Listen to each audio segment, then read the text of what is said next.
Hey everybody, welcome to this week's Q&As. I still can't shake whatever the heck I have, this cough thing, so I'm going to try so hard not to cough into the microphone or step away or have to cut answers or anything, but my apologies. It's still really weird and embarrassing that I got sick in like the nicest time of year where I live, but anyway, let's jump in and see if I can get through this without sounding too nasally or coughing right into the microphone or something. First up, over on Floatplane, Buster D wants to know if I think a new HDMI adapter for the PC Engine or TurboGrafx might be coming now that the EverDrive Pro is out. They assume it would be a fast seller since direct digital output is possible without internal modding, and both the Upper Graphics and Super HD System 3 Pro have some problems. Similarly, it's been years since the high-def NES has been available, and they'd also like to get a new HDMI mod for the NES or Famicom, preferably something as versatile as PixelFX mods, but they guess the part shortage is still preventing that. So my gut is telling me that, yes, the part shortage is a huge factor in this because of cost.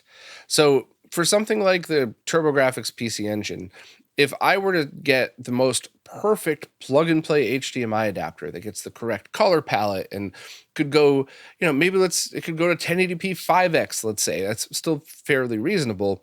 And I could do all of these things in something that's just plug and play, no jail bars, everything looks and sounds great, have support for stereo audio with the EverDrive Pro, but it was $200.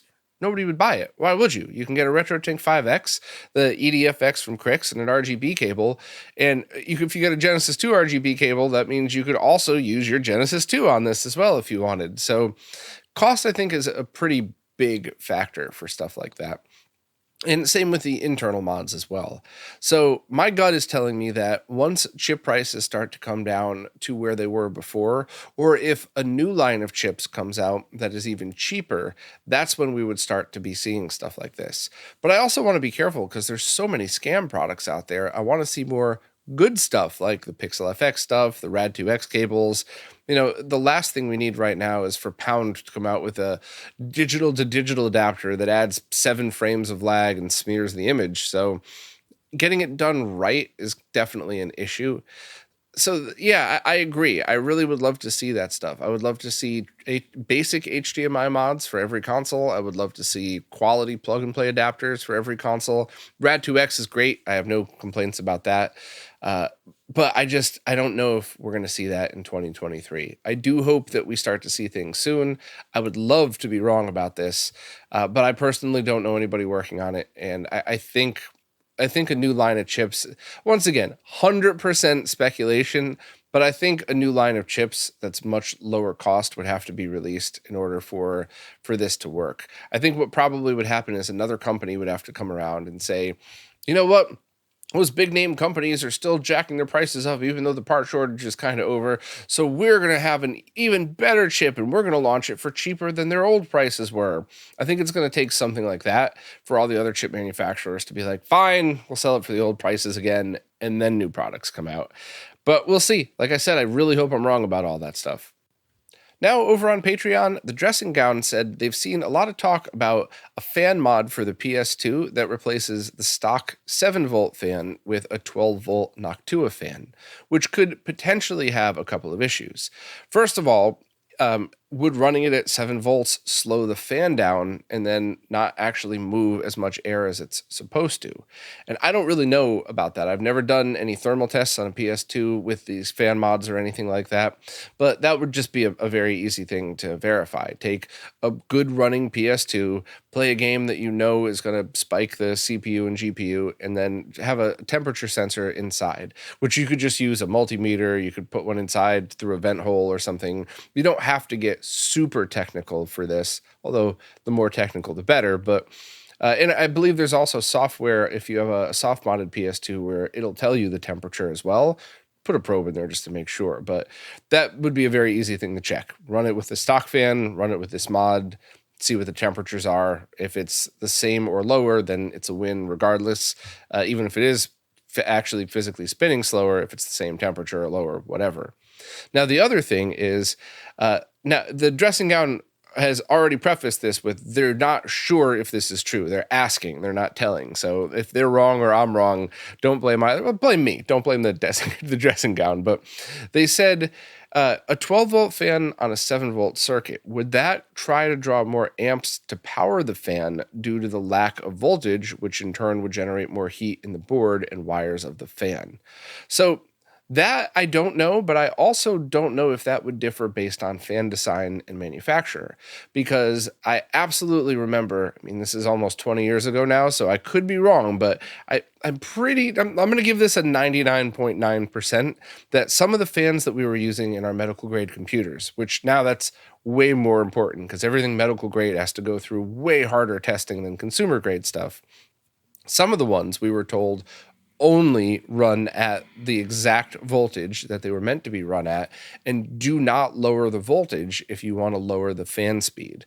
Whereas other fan manufacturers were like, nah, stick a digital potentiometer in there, run it through software. You could drop it down to 0.5 volts if you really need to. So there was, I think it really depends on the design of the fan and a lot of other things that go with it. So I would love to have somebody do a deep dive technical analysis on this, because we all want quieter consoles and we would all like cooler consoles, but it would be great if we could have both at the same time. So anybody out there have any info on this? I would love to know the truth, but great question from the dressing gown.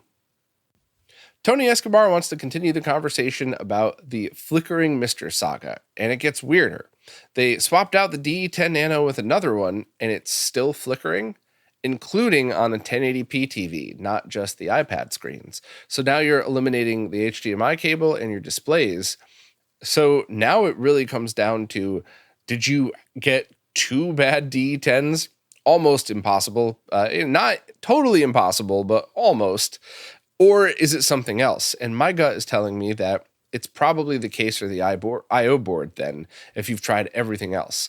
So super, super easy thing to test. Take the D10 that you removed from that case and then only plug in the HDMI cable and power. Don't even plug in your SD card. Don't even plug in the RAM module, though. Load up TurboGrafx 16 and load up a basic game like Bonk, not an arcade game or anything, and then see if it flickers. If it does not flicker, then you could determine what piece of your case and setup it is. If it still flickers, it could have been damaged by the case. You could have gotten two bad D10s, but that's really unlikely. It's like getting struck by lightning twice. But if it does not flicker, then just go to that case that was giving you trouble and remove pieces one at a time. Take an I/O board off if it has it. Run it without that, start taking pieces of the case off until it stops flickering. And that way you could determine where the short or the issue is. And I guess even try the RAM module too. Maybe it could have been that. I mean, I don't think so. It would be a freak occurrence if a RAM module was shorting itself out to do something like that without failing completely. So try those steps and let me know. If you ended up with an extra D10, I'll gladly buy it off you. But just don't start messing with your other MiSTers, other than maybe, you can grab the micro SD card from one of your other ones. But I wouldn't swap anything else around just in case your I/O board or enclosure end case is shorting out your D10. Because while that's also not very likely at all, it could be that every D10 you put in this thing is going to get shorted out like this and be broken permanently. Not very likely, but once again, not impossible. But thanks for your patience and for doing all these troubleshooting steps, because not only am I really happy that we're possibly getting an answer for you, but this would also be a really great piece of information for other people to have if their DE10 is doing the same thing. So good luck with this one. Please keep us posted and continue to. And I really hope next week I open this up and I read that you put it on a desk and there's no flicker at all. So you determined it was a bolt that was too tight in your case or something like that. And, you mentioned you might be looking at other cases. So I should be getting the new Retro Castle case soon. Obviously we'll be doing a live stream on that. So if you determine it is the case, maybe hold off for a little bit. Maybe the one I'm getting soon is going to be something you'd be interested in. But yeah, this is kind of crazy, but thanks for all the troubleshooting. Chris Deo found an oddity of a PC monitor. It's a 24-inch Samsung flat panel 1920 by 1200 resolution monitor from 2008 that has composite S-Video component, VGA, DVI, and HDMI, and it's tiltable and rotatable. Given my experience, do I think this monitor would treat analog signals like a flat panel TV? Or would it be a little more dumb like most PC monitors and possibly pump out the image without too much processing? So you're going to have to test yourself. As usual, the things that you're going to want to worry about are lag. Does it treat 240p correctly? And of course, LCD ghosting motion blur. So there's some easy ones. First of all, fire up the 240p test suite, plug in. I would do composite and component if possible. I'm pretty sure you have HD retrovision cables, so you could do component. But first make sure you get a signal, and then run that test with the flicker to see if you get the flickering image or if it's solid. If it's solid, then it's trying to deinterlace 240p, so you can't feed it those resolutions. And then, of course, if you have a time sleuth, you would want to test lag throughout all of the inputs. DVI and HDMI are easy, but for component and VGA, you would need HDMI to VGA or component converters. And then you could also do composite video just by using the green output of component. And you might be able to do the same with S-Video, but I haven't really tried that. But if you get the same reading from composite and component, it's going to be the same on S-Video anyway. So you'd want to test lag that way. And even if it's low latency, and even if it accepts correctly 240p, how does it look? You could try turning the sharpness up. You might get lucky and have one of the few monitors that looks good that way. But is there a lot of ghosting, a lot of motion blur? If so, then you might be able to just use that as a test monitor. That would be pretty cool. You could have all those inputs for something that's a hell of a lot lighter than a CRT. But I would kind of approach it like that. So basically, don't try to go hunting one of those down unless you've tested it first. But who knows? You may have gotten yourself a hidden gem flat panel monitor or not. But, if you have access to it and it's got all those cool specs, it's absolutely worth spending a little bit of time to try and test it out. Next up, Belmont said they've been on a mission to recap all of their consoles and have done so very successfully. Their Genesis Model 2 was the last to recap. All is well and in working order. However, they were unable to replace several capacitors because the triple bypass chip sits over the vias for the caps legs. Can they just clip the capacitor's legs off the top side of the board and solder new caps to those legs that are already soldered in? Or should they just pony up and get a good Heiko desoldering tool and try to extract the triple bypass chip and replace them? So, I have a very specific answer to you and your situation. So if your question was, hey, I'm running into a bunch of these boards, what do I do? The answer is definitely buy the correct equipment and make sure to get it done right. But in your situation, do whatever you would like. You seem to be enjoying this stuff. So if you want to increase the amount of tools that you have and get up, build up your tool collection for your hobby, that's cool too. But if your goal really is to just recap your consoles and know that they're going to be safe for a while, I would absolutely use the method that you suggested. Just clip the legs off very carefully, and then I would clip the legs off a little bit higher, a little bit more towards the capacitor side of things. Then I would heat up those legs while holding them with a pair of pliers and very carefully pull them through. And just to be specific, I don't mean yank on the cut off leg while you're heating it. I mean put the slightest bit of upward pressure as you're heating right where the via and the leg goes through. You might even want to add a little bit of flux or a little bit of extra solder to your tip, and then just lightly pull that out. And then when you go to replace the capacitor, I would trim the legs down a little bit and just make sure you don't stick them all the way through, because it could short whatever's on the other side. Probably not, but just to be safe. So the method that you suggested for your scenario, absolutely. And you might end up with a couple of ugly caps because you have to position them weird to get them in like that. It's totally fine in your scenario. The answer is wildly different if you were like, I'm going to be a professional modder that charges people for my work. Then yeah, buy the equipment. But no, Belmont, for what you're doing, your idea was absolutely perfect. Completely safe as long as you just make sure that you snip those legs by the cap and then make sure to pull them out. Because you don't want to snip them at the via, heat up the via to put the new cap in, and have that tiny little capacitor leg fall out and be stuck between the triple bypass board and another part of your motherboard. So as long as you're able to remove that via, or I guess if you really wanted to, snip the via up by the cap and just solder the new cap's legs to the other legs that are sticking up so they don't come all the way through. I mean, it'd be a little ugly, but you could trim it in a way where it would be safe. Use your judgment for that. Post pictures if you want our opinions, but post pictures in kind of a more private area, because if you put those pictures pictures on Twitter, it would be so easy for people to misunderstand and think that you're saying, look at, I'm the best cap modder on the planet. Look what I did. Like, it would be, and I'm defending people who are skimming through these pictures for once. If I was scrolling through Twitter real quick and saw that, I'd have been like, the hell is that? And, I probably wouldn't have stopped to figure it out. So I wouldn't be posting those pictures everywhere just because that's not reflective of your work. I've seen the pictures that you post. But yeah, that's one of those, like, in your situation for your personal console, perfectly safe as long as you just go above and beyond to make sure the capacitor legs that are already there don't somehow mess anything else up. Totally fine to do all that stuff. And I would not personally spend a bunch of money on a desoldering gun just for that. And I especially wouldn't take the time to desolder the triple bypass board because that could be a massive pain. And then depending on the wiring, it could be really tight wiring, which is good, but bad if you're trying to take the triple bypass board off. So yeah, I think your method's absolutely perfect. If anybody has any other suggestions, let me know, but I'm pretty sure that's what I explained is the safest way and easiest way to go about it. Not the prettiest, but should work totally fine. Next up, Oliver Clare said, this might be the dumbest question they've ever asked.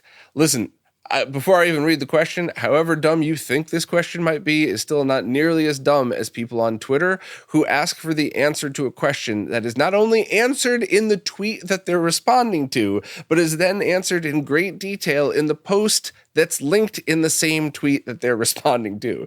That I never used to think that there were stupid questions. There are. You could find them on Twitter in my feed all the time. So whatever you're about to ask, probably not even close to the same thing. So, but let's move on. They recently picked up that automatic optical RCA audio switch from Tindy, the one I've been staring at for years and I just haven't bought yet. Everybody says it's awesome, so I'm glad you're able to pick that up.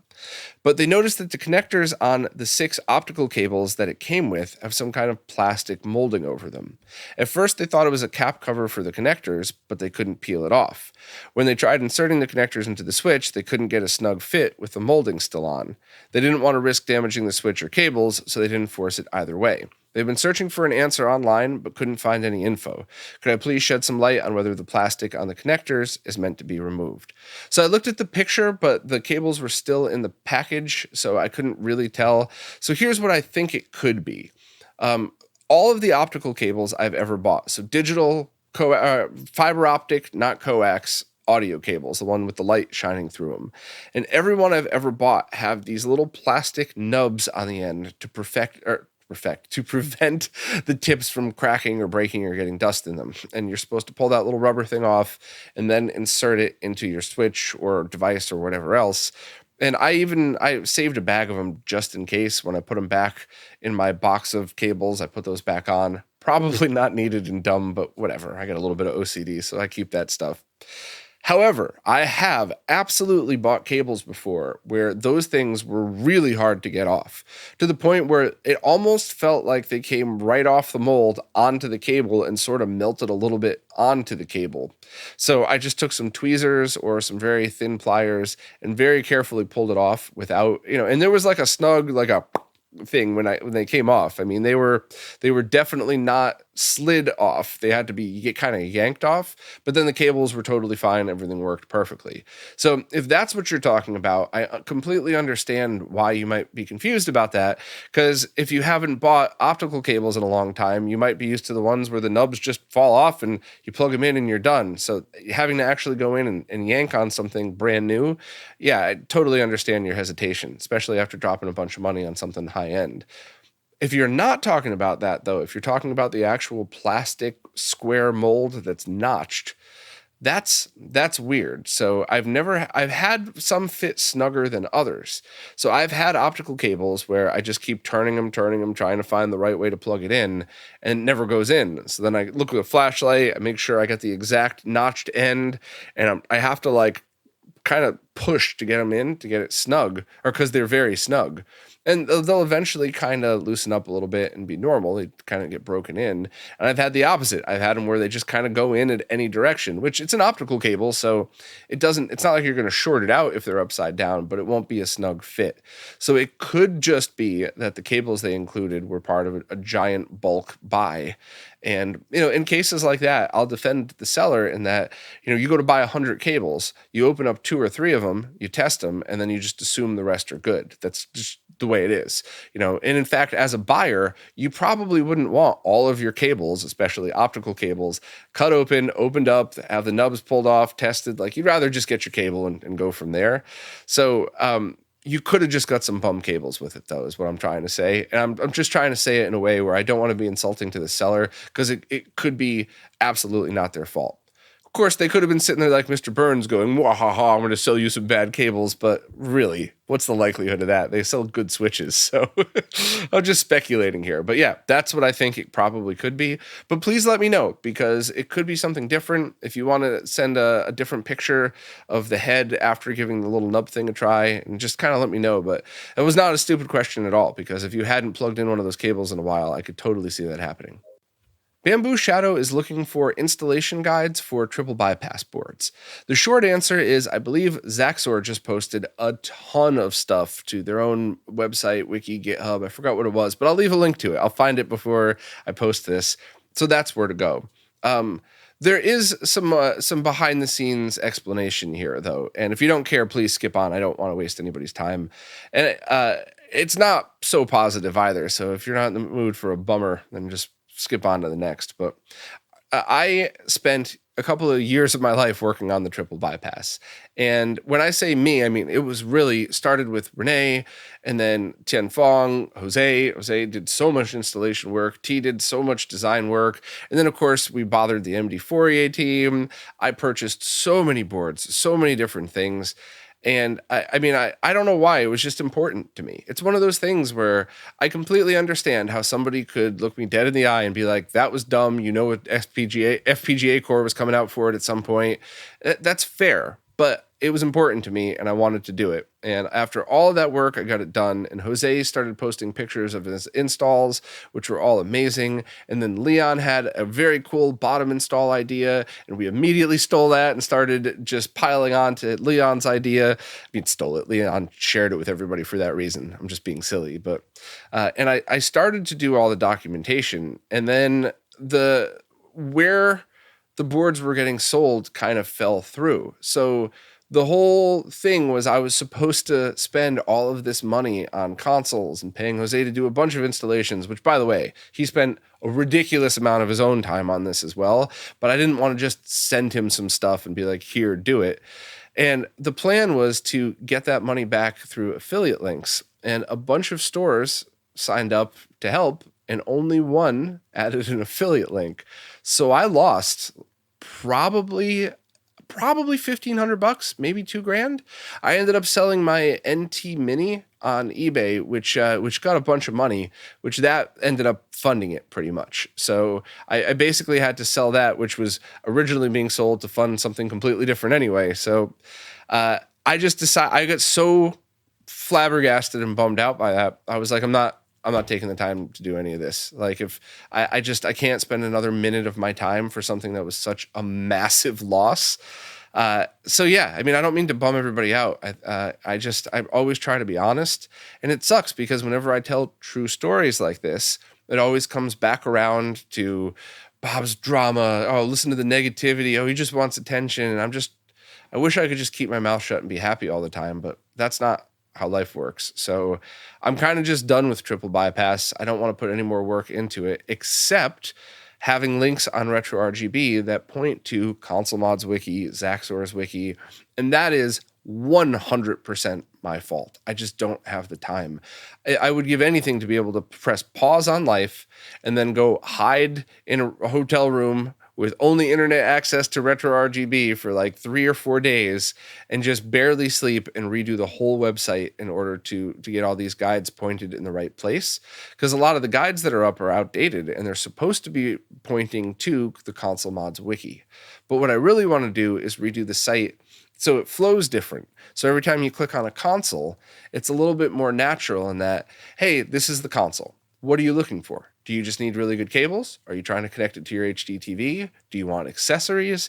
Like, I'm trying to redo the site to make it so that anybody from the Zaxors of the world that write their own guides to people who haven't seen these consoles since they were kids, anybody could just walk in and start getting info.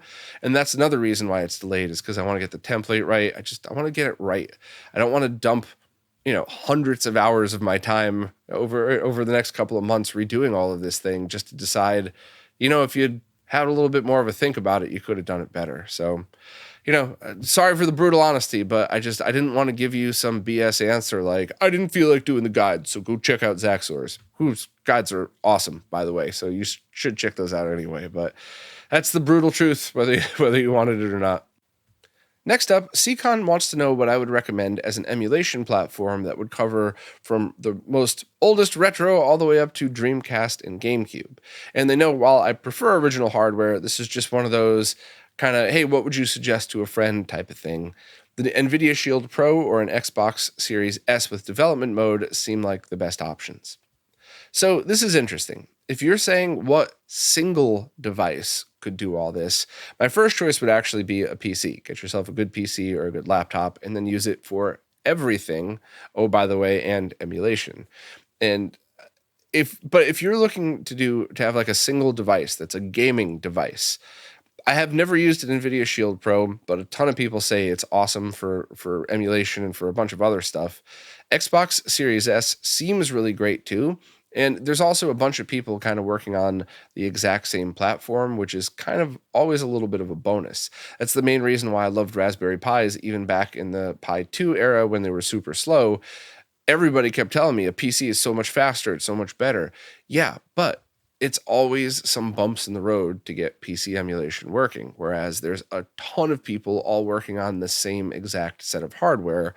So the overall experience might be easier to walk into. And now with the Pi 4, it's kind of just good as is. So if you're looking for a single device, grab the newer Xbox, get development mode. Now you have modern and retro gaming. You have a lot of cool stuff on there. I think that's what I would suggest for somebody, with the only exception being they just really don't want to play modern Xbox games. And then, I guess you could kind of back it down from there and see what else they would use it for. Because while I do like single-use devices and I appreciate the differences, I'm always that person that wants a device to do more than one thing.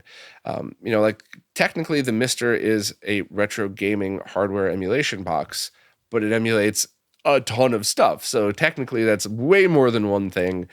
So yeah, I don't know. That's a tricky question, not because the answer is hard, but just because of trying to choose one device and especially not knowing the person that it's going to.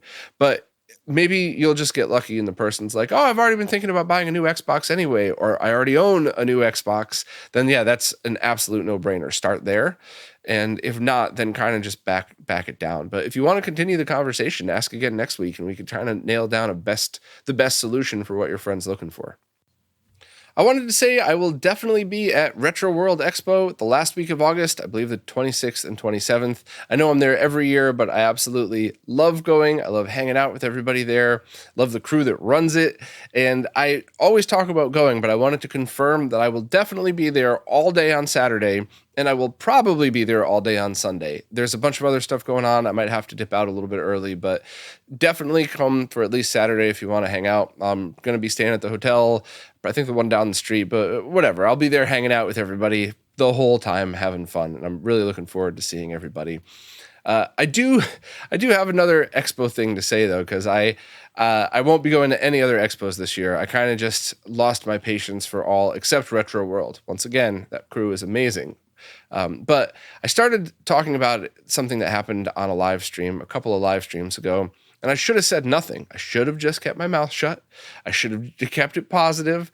But very often on live streams, I'm just super laid back and hanging out with awesome people in the chat. So things fall out, and then I forget that people listen to that after the fact, and then I have to own up for the things that I say. So I told a story about an expo, and I didn't name them, and I will not, because that's just not how I want to roll. But people had contacted me about it, concerned, and they wanted to know more of the story. So I figured if I was already dumb enough to just tell the story that I should have kept private, I might as well actually tell it here, both to answer the people who had genuine questions, and because if I'm going to get in trouble for something, I might as well just make sure I'm getting in trouble for the truth.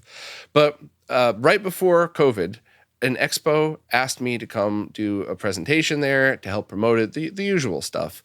And it was farther than driving distance, so they offered to buy me a plane ticket and pay for the hotel. So I said, sure, no problem. Let's make this work together. And then, of course, the entire world locked down and they delayed it and said, hey, we'll just pick up where we left off. Totally fine. Except they had asked me to pay for the flight and they didn't reimburse me the money for it, which at that time, right before lockdown or right as the world was locking down, I was really annoyed by that because nobody knew what was going to happen. Was that $320 I spent on a flight going to be a very big deal? And obviously I made it through. So I figure, all right, whatever, not a big deal. And, just for the record too, of all my years of traveling, I've seen companies that I've worked for and I've seen expos do it both ways. Sometimes they pay for your flights. Sometimes you pay and they reimburse you. They have their ups and downs. I didn't up until now have a preference. So the next time that they did it, so when they rescheduled it, they never invited me. And a couple weeks before, I reached out to the same person and said, hey, I already bought this ticket. Am I not invited back? I thought we were just picking up where we left off. And they very clearly forgot about me or didn't want me or something, but they were very professional and very polite, but they were also very clear that they were going to have to shoehorn me in if I wanted to come. So a couple of very professional back and forth emails. I just said, hey, look, why don't you wait till the 2023 Expo then? That way I could have time to promote it for you. And that way we could kind of just make a bigger deal of this. And then I realized a while back, the 2023 one had already come and gone. They had never messaged me and they still never paid me for the plane ticket. So I emailed the person who I had originally been talking to, no answer. I emailed the main number or the main email address posted on their website. No answer. I then asked a friend of a friend to give me the personal email address of the person who's supposedly in charge. No answer. Then I DM'd them on Twitter and their account seems active. No answer. So I just got burned for $320 because I put my trust in an expo to front them the money for the plane ticket they were supposed to pay me back for. So all of that rant that I went on a couple months ago about expos, that stuff's real. And I keep getting burned, not by Retro World and not by a bunch of others. There have been a bunch of very, very good expos I've worked with over the years. But I just, I'm doubling down now. I'm not doing any expos unless it's very clear that I'm not going to get ripped off or taken advantage of. Because this stuff's really starting to pile up, a couple $100 here, a couple $100 there. It stings a little bit. But at the end of the year, you look back and you see how much money was lost. And it's like, holy crap, that's like a fully recapped BVM worth of loss. So I had it with expos. I might show up at one as an attendee just to kind of say hi, but I think they sucked all the fun out of it. Some of the really horrible stuff that's happened over the past couple of years has really just tainted expos for me. So, I will definitely be at Retro World, and I've said this for years now. If Lance calls me up and says, we need somebody to sweep the floors, I will be there with a freaking broom. I love the crew. There would be no RetroRGB.com without the people behind Retro World Expo.